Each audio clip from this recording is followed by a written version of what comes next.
The Family Life Kids Corner podcast is made possible by listeners like you. Check it out, Travis. I beat my high score by like 500 points. Nice, a new personal best. I remember how hard it was to get that many points.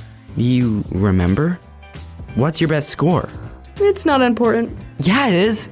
Tell me. Well, look at the time, Joel. It's time to listen to the Kids Corner.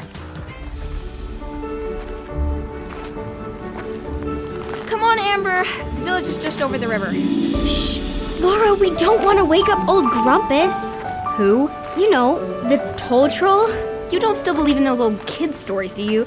It's been years since I've ever heard the name of Grumpus the troll who lives under the bridge, and he'll charge you a toll if you cross when you cross what is his. Just because it's been a long time doesn't mean the warnings don't matter. You're being a baby. See? I'm on the bridge. Ooh, oh Grumpus, I'm on your bridge. Laura! There's nothing to worry about, see? You're just being...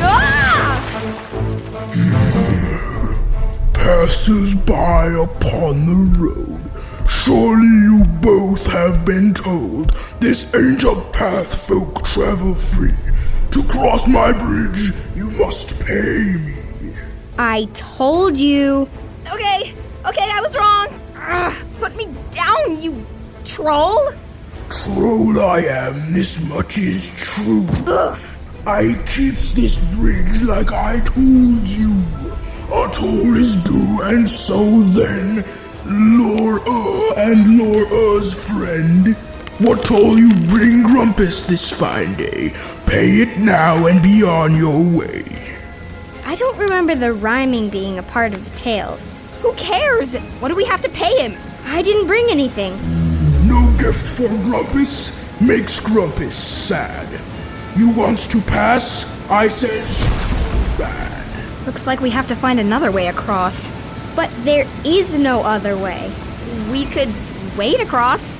This stream isn't exactly the Mississippi. The what? Wouldn't try it. The current's strong. I'll take anything. A dance? A song? Do you like listening to the radio? Grumpus doesn't know. What, pray tell, is a radio? Sit right back and we'll show you.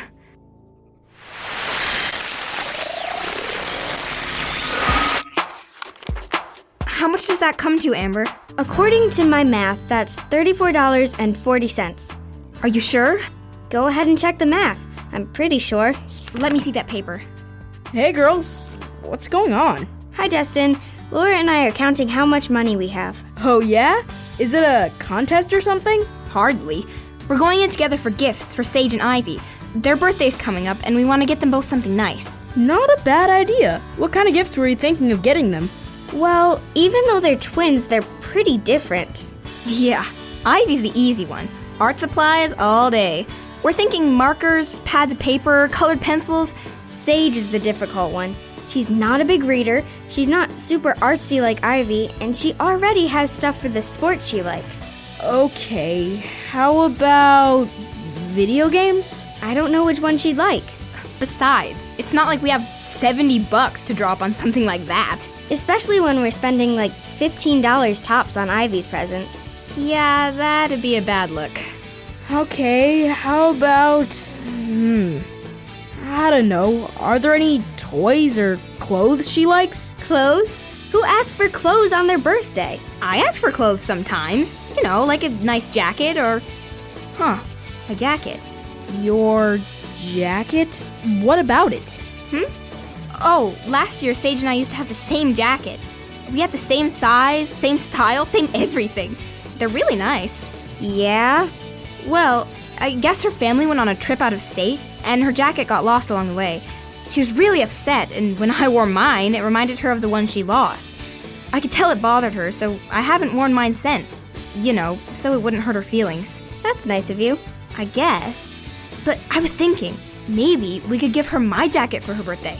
A used jacket? That's such a good idea. How is that a good idea? Presents aren't supposed to be old and used, especially clothes. You need to buy something, not give someone your leftovers. Baloney. People give each other used gifts all the time. It's just as good as buying something new. I think I'll ask Mr. Jacobs. He would know. He's gonna say what I said. Shows what you know. I'm going to listen to the radio until he gets back from his walk.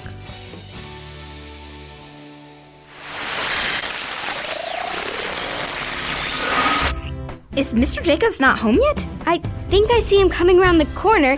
Yeah, that's him, with Flynn. Looks like they went out for a walk with Miss Fiona. Great, we can ask both of them. Come on, boy, get warmed up. Oh, hi, kids. What's going on today? Where's Miss Fiona? She went home. Her cat hasn't been feeling well, so she couldn't stop by this morning. Did you need her for something? Not really. We were just gonna ask you two a question. Really? What kind of question?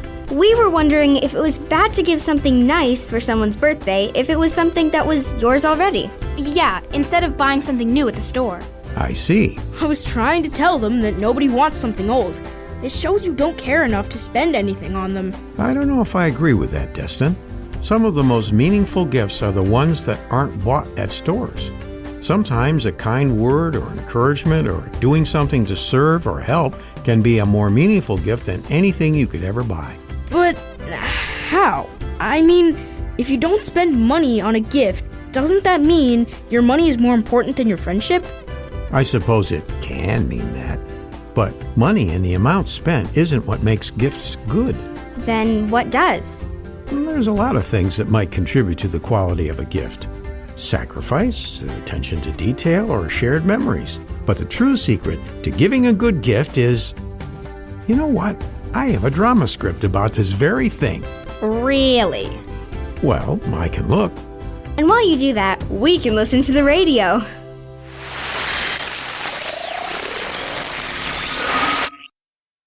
And now, from the garage of Lionel Jacobs comes the generous drama, The Shark's Birthday, an adapted biblical teaching about giving gifts. Once upon a time in the deep blue sea, there was a great white shark. I don't know if I'd call myself great. I'm not the biggest fish in the sea, but you're very kind. Thank you for the compliment. As you may have guessed, the shark was quite well known in the ocean. There were fish that feared her, there were fish that loved her. Mostly other sharks. And other fish that didn't care one way or the other. Kinda hurts, but what's a shark gonna do? But of all the fish in the sea, this story is about a remora and a banded shrimp. A what and a what? A remora. I'm a fish that likes to hitch a ride on another fish. That way I don't have to do the work and I get to see the world. So what are you waiting for? Take me places. Feed me. Come on. I have a feeling this is going to get old pretty quickly. The banded shrimp in this story was a hard-working fish cleaner on the reef. Hi there, glad to meet you. I have a cleaning appointment right now, but go ahead with the story. I'll listen while I work. She spent her time cleaning the smaller fish in the reef, but she had dreams of serving the great white shark. I know us shrimp are just hors d'oeuvres to something as great as her, but I would love to meet her someday. And her chance came when it was announced across the ocean. It's my birthday, just like the title said. Everyone was invited, and the party was a huge deal. There was a live trumpet fish band, performing clownfish, and it wasn't long before a game of horseshoe crabs broke out. Excuse me. Happy birthday. Oh, hi. You must be the banded shrimp I heard about earlier. Yeah, I just wanted to give you this. It's not much, but I hope you like it. Let's see here. Whoa, did you draw this yourself? Yeah, it's not perfect. It's a picture of you and me being friends. Aw, that's so nice. You really want to be my... This present is the best. Yeah, but here's my gift. It's a $200 gift certificate for Whale Fall Buffet. All the blubber and meat and the gristle you can eat. Isn't that great? Better get a move on after the party, of course. Whatever. I'm going to find a frame for this picture. This is my favorite gift I've ever gotten. Come on, new friend. Let's find a place to put this up. The moral is, when it comes to giving gifts, the Bible tells us that it's not the impressiveness of the gift or even the cost that matters. Instead, it's the heart behind the gift that makes it good or bad. If we are just giving because it's expected or our duty, then it's not a good gift. But a gift given out of love, that's the best gift of all.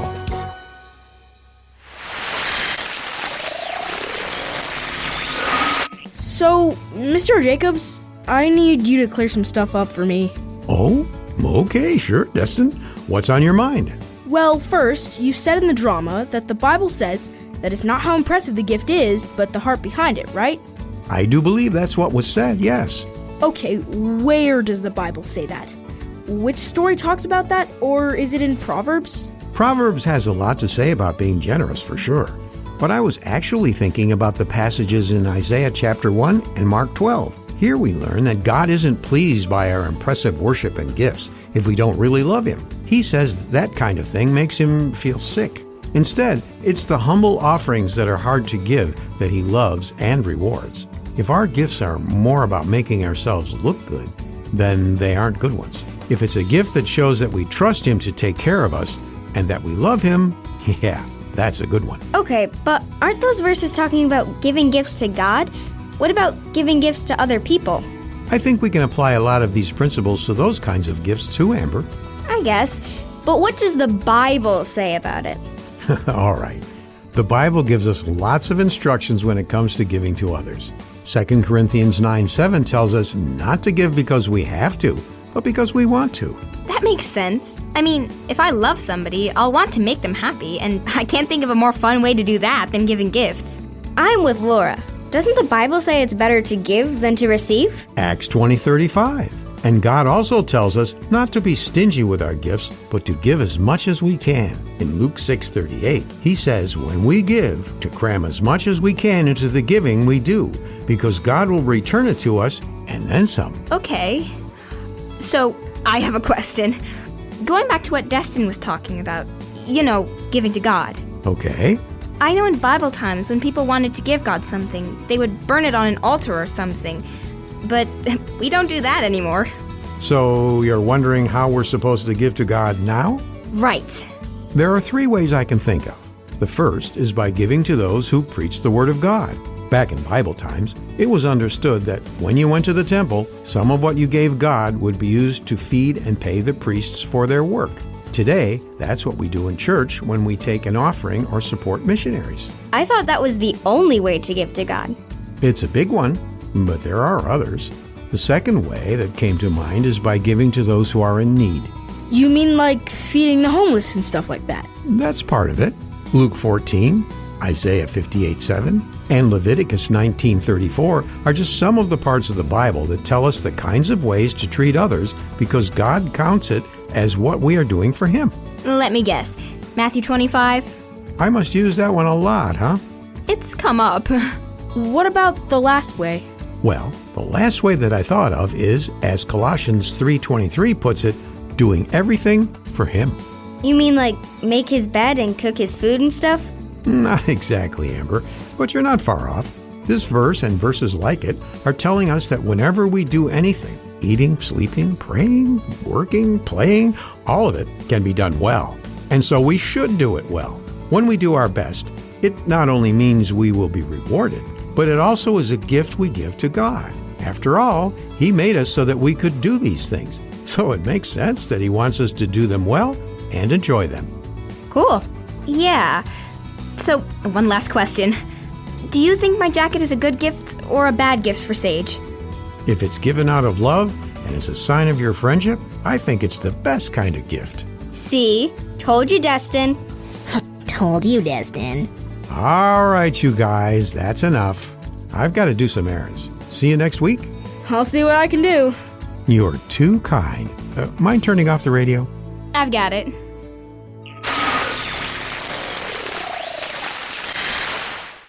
Thanks for listening to the Kids Corner podcast. If you had fun listening, be sure to share it with your friends. And don't forget to hit that subscribe button so you can join us every week. The Kids Corner and other Family Life podcasts are made possible by your financial support. Learn more at familylife.org.